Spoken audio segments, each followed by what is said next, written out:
edition of Newsline at noon. Experts in Seoul advise President Park Geun-hye to push ahead with structural reforms this year, especially in the labor and public sectors, to produce tangible economic results. The second day of the government interpellation session focuses on the controversial issues of tax hikes and welfare programs. The ruling party is calling for the swift passage of 11 economic revitalization bills. Plus, 3 men have been arrested in New York on charges of trying to travel to Syria to join the Islamic State group and plotting attacks against the U.S. and President Barack Obama. These stories and more on Newsline at noon.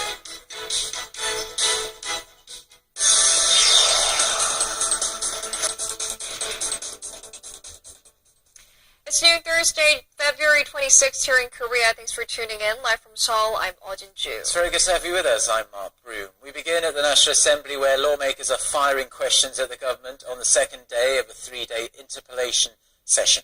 Now today the questions are focused on the Park administration's economic policies, including issues regarding skyrocketing household debt, a 3-year tax deficit, deepening income polarization, and the stagnant economy.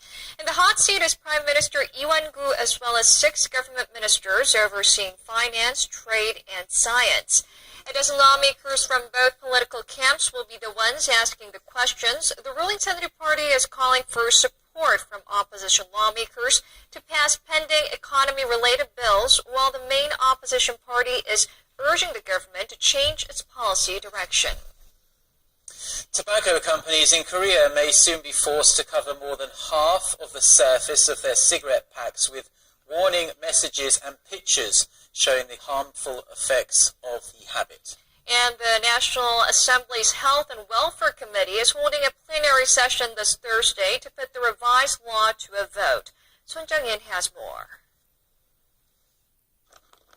Anti-smoking messages cover just 30% of cigarette packs sold in Korea and are only written warnings which are easy to ignore. In line with the government's tougher policy on smoking, a parliamentary health committee is pushing to have that changed.